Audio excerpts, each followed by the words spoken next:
today's video, I want to give you guys a desk tour, a room tour, show you guys my setup. This includes things for Stepmania, my dance pad, and also other things that have nothing to do with In the Groove or Dance Dance Revolution, like what other games I play, what other uses I get out of my desk setup. Let's dive right in. Probably the best place to start is the monitor. This is a 32-inch Samsung 144 Hz 1 millisecond monitor. This monitor has a ton of pros and cons. Pros being that it seems to get the minimum amount of lag for things like Stepmania, which is huge when you're trying to get full combos, trying to up your accuracy a little bit. Having that 1 millisecond delay is great. Also, playing DDR at 120 frames per second is something I never knew I needed. It helps so much in slowdown sections, just make the experience that much better. It's bright enough, the size is great for doing other things like video editing, Photoshop, creating a sim file from scratch is awesome on this monitor. It's got a bunch of stuff going for it. What it's not too good with, or I guess the cons, is that there's no built-in speaker. So I constantly have to use my computer speaker, Stepmania speaker, headphones. Not the end of the world. I like to wear headphones, especially when video editing, but sometimes you just want to sit in front of your computer and do stuff without thinking about much else. And I constantly have to change my audio source when I get to my computer because there's no built-in speaker here. Another con, I originally bought this only for Dance Dance Revolution. That was the main goal. I found it on sale from Best Buy. I think I got it for like 300 bucks. It was only purchased for that reason. But as I got more use out of it, as I got a desk setup situated, the color accuracy, the color representation isn't the best. I'll edit a whole video on this, and then when I'm about to export my video, I'll drag the Final Cut Pro screen to the Mac and then color grade it from there. Or I'll just double check my color grade. Now, usually, for the most part, I'm only adjusting the shadows to 0 and the highlights to whatever my bar is set to. I don't really need to check colors that often, but sometimes the white balance will be off. Sometimes I'll wanna mute a certain color or exaggerate a certain color, and I would not trust this monitor 100%, or especially if I was doing like client work, I would not trust this monitor. Whatever I do on the MacBook screen is a good representation of how it'll look on other screens, not with this monitor. This is my soundbar. Sorry for the weird angle and lighting, but I don't know how else to record this. This soundbar is something I found off of Amazon during my initial ITG DDR home setup time frame. I didn't look for much. All I wanted was a long speaker that I could put under the monitor, so that way I can feel like it's the arcade machine, sort of, have the speakers blast towards me. I mean, for the most part, it's done a phenomenal job. It's got a bunch of ports. It's got Bluetooth connectivity, so I could connect my phone to it. For the most part, it's been living down here. Originally, it used to live on the desk. When I had my DDR home setup in a garage, this was on the desk because I didn't have much else on the desk. But now I turned my desk into like a workplace. That's where I edit stuff now. I do a bunch more stuff at my desk now with the monitor than I was doing previously. So there wasn't really any room for this. And even if I did find room for it, I would always run into the issue of it causing things to vibrate on the desk, cause the cameras to shake. I definitely needed to have that not happen. Having your camera shaking during live stream is not the best situation to be in. So it's been living here, and for the most part, good job. The only issue with it is, like something I was mentioning earlier with the speaker, is that this is basically my monitor's speaker. So if I connect my computer and want to watch YouTube or something on this, this is usually at max volume. So I kind of have to bend down awkwardly to lower the volume on this. I end up just using my MacBook speakers or plugging in headphones. If there was a way for me to have this higher up where I could reach it easier, that would probably make my life a lot better. But until then, it's currently living here. Most of you watching probably already know what this is. For those of you who are new here and haven't seen me use this before, I'll give you a quick explanation. This is something called the LTEK dance pad. It's a smaller, thinner version of basically an arcade Dance Dance Revolution machine. It's a step up from using something like a soft pad, which is those little dance pads that used to come with Dance Dance Revolution whenever you bought it for a home console. It's a step up from there. Dare I say a huge step up. I bought this a little while ago. I'll put on screen exact date when I bought it. And I've been using it ever since. I have a full review of this dance pad on my channel, and I plan in the next few days of making an updated review video. The first video was 250,000 steps later. This next video I'm making is going to be called 5 million steps later. I just have to say, this dance pad right here is the best investment a DDR player could make. It is so freaking good. Highly recommend checking out any videos of the LTEK. Doesn't have to be mine. But to sum up how I feel about this, it's the best investment. It's the best purchase I've ever made in terms of video gaming. That's huge. This, however, is not. This is something called the bass bar. The bass bar is a pull-up bar. Sort of looks like gymnastic style training. You would basically lay under this and pull yourself up. I'm proud to say that since I've purchased this, I haven't even attempted a pull-up. I am way too fat to do that.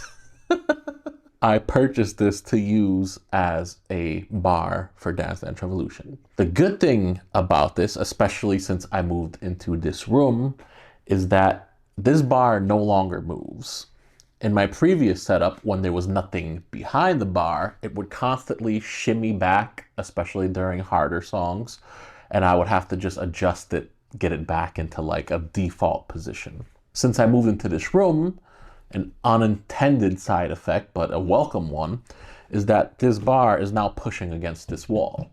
So the legs of the bar are against the wall. It can't go any more back. And because it can't go any more back, it stays in the same spot constantly. It does have some flexibility, like up and down movement, but if you've played on a really bad DDR machine, you're probably used to that.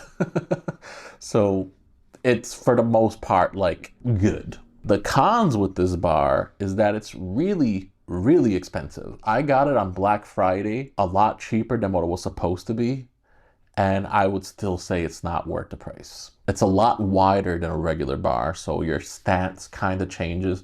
If you're the kind of person that likes to put their hands on the edge of the bar, your hands, instead of being like grabbing the bar like this, you're grabbing the bar like this. And it's a really weird stance that you have to have. You could just hold on to the middle. If you're already doing that in the arcade, you'll be right at home here. But for a person like me that like holds on to the edges, not the best in that regard. Another problem is that this is a lot shorter than the arcade bar. That is a problem for someone like me that is 6'4" tall. If you are a little bit shorter, or if you thought the DDR bar was too high, this might be perfect for you. For me, it's a little short. Now, I've gotten used to it, but when I go to the arcade and play on the arcade bars, it feels so much better. I feel like my stance is a lot better, but I've gotten used to this. It's a quirk that I just deal. There's ways I could theoretically make this taller. I could drill extra holes for this pin thing, this pin stopper, whatever you call this. I just don't have the tools to do that. I don't have the know-how to do that. And when I asked online, people said because it's a round pipe that you're drilling a hole into, the chance of me drilling a perfectly straight hole through one side throughout the other is not the best. It's a really hard job. So I didn't want to mess with it. I didn't want to mess with the structural integrity of the bar. I don't know what would happen if I drilled extra holes. I'm sure the company has their process in which they do it correctly.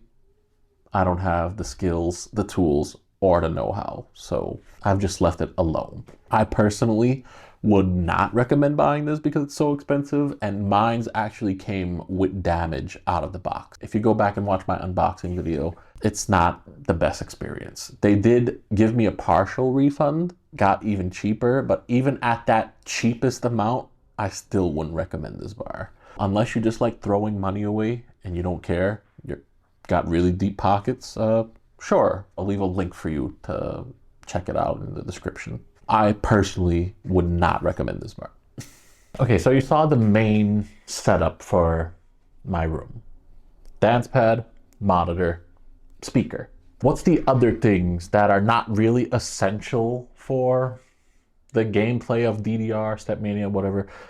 Let's talk about the other stuff at my desk.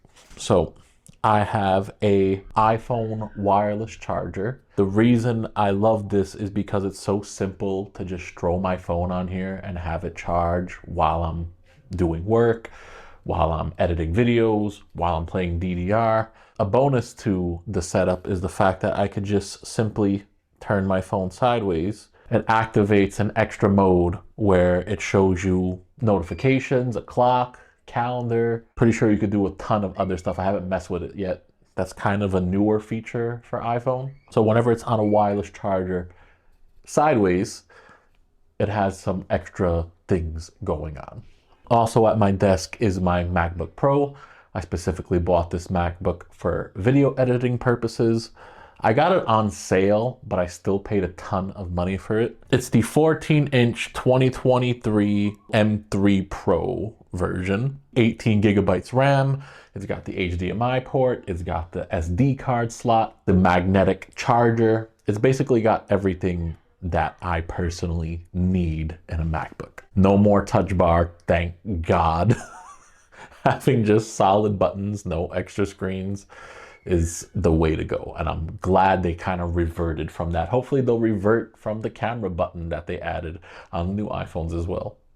Also at my desk is my Nintendo Switch 2, my Stream Deck Mini. The Stream Deck Mini, I made a whole video about it. The whole reason I purchased it was to have DDR style menu buttons for my setup. Whenever you go to an arcade machine, specifically the older ones, the newer arcade machines, not really a huge fan of their menu systems. I like the original song wheel where it shows the banner and you just navigate it left and right. On my Stream Deck Mini, I have basically the old school DDR buttons. I did add a back button. You need a back button in Stepmania. That was the whole reason why I purchased it. I bought it to have DDR menu buttons. A side benefit is that it's meant for streaming, so I added stuff like random sound effects. Whenever I get a high score, I push this button and it plays a random new record sound effect. Wow, it's a new record! I need to add more, I just don't know what else sound effects to get. So if you have any recommendations for a new record sound effect, I'm all ears. I would love to add it to the randomized folder. It just picks one at random. It's a really cool feature. Something I never thought about when purchasing the Stream Deck Mini is all the other stuff I could do with it. So for example, while I'm video editing at my desk, my computer is kind of far from me. I don't want to get a whole keyboard and mouse situation to like clutter up the desk even more. I kind of like the setup right now the way it is. I can map keyboard shortcuts to the Stream Deck Mini. This has helped me edit videos really intuitively. I hope I'm using that word right. I'm able to use my right hand to be on the mouse while video editing, while scrubbing, while selecting parts of the timeline that I want to clip and stuff like that. And then with my left hand, I can cut, begin trim, end trim. I can do all of those things from the Stream Deck Mini. So it's like a mini keyboard with customizable buttons and scrollable pages that allows me to just edit videos, in my opinion, in a really awesome way. I've been doing this for even client work. It's so cool to have a feature like this. As for other streaming things that I am currently using, we have this microphone. My other microphone broke. I had a blue Snowball. It was the black edition. I don't know what happened. Just one day it stopped working. It was like 15 years old, so I guess it just kicked the bucket or whatever. I bought this on Amazon. I don't know if it's the best quality. I just got something that I thought would look cool and would be cheap. You push a button over here and you could change the color. Obviously, I have a thing with mint colors, so I leave it on that. If we move the camera a bit and we go up, that is my foot cam. This is a cheap Logitech camera. I think I paid 10 to 20 bucks for it at Target. It was on sale. The problem with this camera is that it needs a lot of light to work. I couldn't use before in my previous setup because I was in a garage. There was no lights, or the lights was not bright enough to light up the floor where the dance pad was. In here, I have these lights, which I should probably introduce by now. I found these on Facebook Marketplace. Brand new, they retail for like 70 to 100 bucks, depending on if they're on sale or whatever. Somebody on Facebook was selling them brand new, never opened, for 40. I jumped at the chance. I didn't even negotiate a price. I was like, that's really good price for two lights. So with these lights, I'm able to light up the room appropriately and specifically point one light down at the dance pad to have enough light for that webcam to see, which gives me the foot cam that I really enjoy. I think it looks really good in videos, especially for like shorts and TikTok style videos, reels. I think that looks really, really nice. This thing right here has my heart rate monitor on it and my body cam. This is the Ozbot Meet, I believe it's called. It's a really, really good webcam. That used to be my original foot cam. I changed it out for the Logitech because I want to use that as the body cam instead of constantly connecting this Sony full frame camera. It was a headache to do that every single time I wanted to stream. That camera's always connected. As soon as I open OBS, that camera turns on, I'm good to go. I don't have to set up a tripod. I don't have to do anything else like that. And that webcam's quality is really, really freaking good. Like, it's super high quality. It's really impressive for the price. I think I paid 69 or 79 bucks for it. Highly recommend if you're looking for any kind of webcam, not just a foot cam. If you're looking for any kind of webcam to stream with, I would highly, highly recommend that. Of course, all the products that you guys are seeing that I'm using will have links in the description, affiliate links, of course, when possible. This heart rate monitor has been a joy to use. Since I've purchased it, again, I'll put the date on the screen when I actually got it, I haven't had to change the battery. I think it's still at 98% battery life remaining, which is crazy. With this heart rate monitor, I'm able to show on screen during gameplay, whether I'm playing live or not, it updates my heart rate in real time. A ton of people recommended I get a chest strap because the wrist ones aren't as reliable. They don't show a perfect or close to perfect reading. The chest strap is a lot more accurate. So let's get on to what's inside of my desk now. So excuse the mess, but this is everything in my drawer. We have the PlayStation Mini, which features USB controls, which is awesome. I mean, you could plug this into pretty much any computer and use it for emulators and things like that. We have the PlayStation Mini itself. We are rocking the GameCube controller. I am a huge fan of playing Super Smash Bros. With this controller, especially because I play a ton of Melee. I play with Slippy online. It's one of the greatest mods to a video game, in my opinion, ever. We have our Mario game holder. So these are all the Switch games that we currently have. The only Switch 2 game I have currently is Mario Kart World. I haven't purchased anything else. To be honest with you, the kids always had my Switch, so these games are enough for me for now. I haven't had a chance to get through any of these games. I mean, besides, of course, Super Smash Brothers. So we have our extra Joy-Cons, our Nintendo Switch 2 controller holder, controller grip. In this little compartment, I have a bunch of miscellaneous tools and random junk. These are some Velcro strips. That's something that keeps this in place.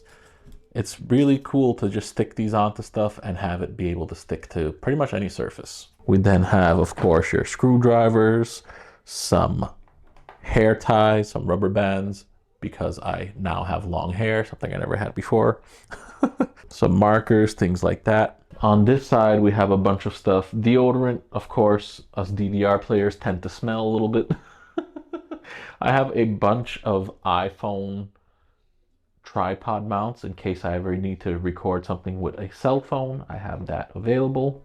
We have some extra USB-C cables. We have some external SSDs. These are things that I put files on for video editing, some backup pictures, photos, things of that nature. I do not use iCloud backup. I refuse to just leave everything to Apple's storage. Most of my backups for photos goes to Google Photos, and then the original copies go to my external drives. I have this SD card holder, which holds a bunch of SD cards. Very nice to have. Throw this in your backpack and you're good to go. Something I haven't got a chance to show yet is an accessory that lives under the desk.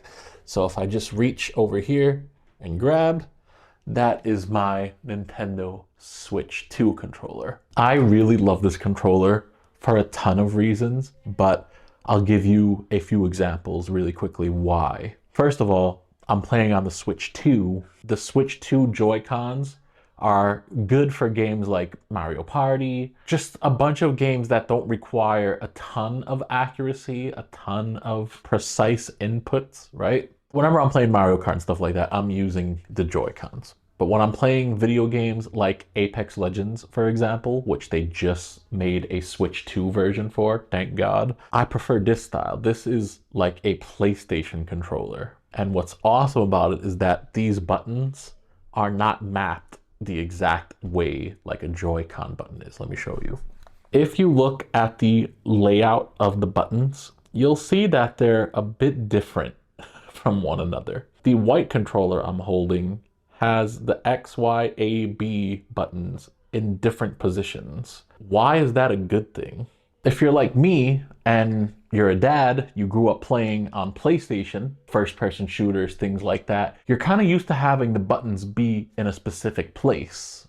Making the switch to Nintendo Switch 2, some of the games don't allow you to map the buttons a certain way. So, for example, the Y button is what I use to do something simple like ready up. On the Switch 2 controller, the Y is where the square button would be on a PlayStation controller. On this third-party controller, the Y button is where the triangle would be, which is what I use to ready up. Without getting into too much detail, because this video could be an hour long just on this controller, during gameplay, like when I'm switching accessories for a gun or whatever, I'm switching the iron sights, I'm doing anything in game that you cannot change the mapping, that's a big deal to get rid of all the muscle memory. And in my opinion, to change the muscle memory in a worse spot. Like, I don't understand why would they want me to use square position, which is where Y is located on the Switch 2 controller. Why would I want to use that to ready up? It's so odd. It's so weird. On every other video game system, on every other controller, it's always like where the triangle button is. This fixes that issue, along with giving me a lot better accuracy, feeling like a traditional controller, and of course being wired, so I don't have to charge it constantly. I don't have to worry about latency, things like that. I have it plugged into my Switch, it runs through the desk, and then under where it comfortably stays in that accessory holder. Let me show you what that looks like. That is basically where this controller lives. Instead of constantly having to plug it into my Switch and then have a wire like dangle like in front of me on the desk, it's a weird situation. I found this online and I've been using this. So Funny enough, this is only really meant for a PlayStation controller. But because this is basically the same dimensions as a PlayStation controller, it fits nicely. Basically, whenever I sit down at my desk, obviously you're not going to see it from this point of view, but I'm just giving you guys a behind the scenes look, I guess. I just grab it, start playing, enjoy my game, and then when I'm done and I want to quit or whatever, I slide it back in. So the only issue with that, of course, is that this wire sort of like just dangles here. I do push it back when I'm done. I would like to get some kind of like retracting system or whatever, something that holds the wire here. And then when I pull, the wire will just come out. And then when I'm done, the wire just goes back. I don't know how am I going to do that. Don't really need that, but that would be like a cool option. These are my Sony over-ear headphones. It's got a really long name. I'll show you the name right here. Most people just call them XM4s because that's the last 3 numbers, digits, whatever, of the model number. These headphones are really freaking awesome. They're really comfortable to wear. I could wear them for hours without any discomfort. They are noise canceling headphones. Once these headphones go on, I'm not hearing anything except the music or the video that I'm watching. I'm literally not hearing anything else. A good thing about these wireless headphones, as you can see in a kind of messy way, they also come with a wire. So whenever I'm video editing or creating a sim file for Stepmania and whatnot, I have no latency. I just plug these in and we're good to go. These are Bluetooth. I could use them with my phone, with my computer, anything really that has a Bluetooth connection. Highly recommend these headphones if you have the budget for it. I didn't really have the budget for it, so I put it on my Christmas list either last year or the year before. I don't quite remember. But I told my family, don't get me anything else, just get me these. That'll be the only present I want, the only present I need. And it was a good decision by me. I love this color. I love the finish. I love the way they sound. Everything about these headphones are amazing. As for the rest of the room, not really much else to talk about. I haven't put anything in these closets besides some empty tech boxes, some hoodies. I just really want to get all this situated. Some other miscellaneous things is like the camera that I'm using, the lenses, external battery pack charger thingy. Really not much else to the room. So yeah, let me know what you guys think. What do you people like about my setup? What do you hate about my setup? If you guys have any recommendations of what I should fix, add, change, I'm all ears. I definitely want to get some posters, some DDR, ITG, Apex Legends, Legend of Zelda, Super Smash Brothers. Like I want to fill up this whole wall with wall art, posters, whatever it may be. Some anime ones like Attack on Titan. I would love to get something from Dragon Ball Z. Huge Dragon Ball Z fan. I hope you guys enjoyed my room and gear tour. I'll see you guys in the next one.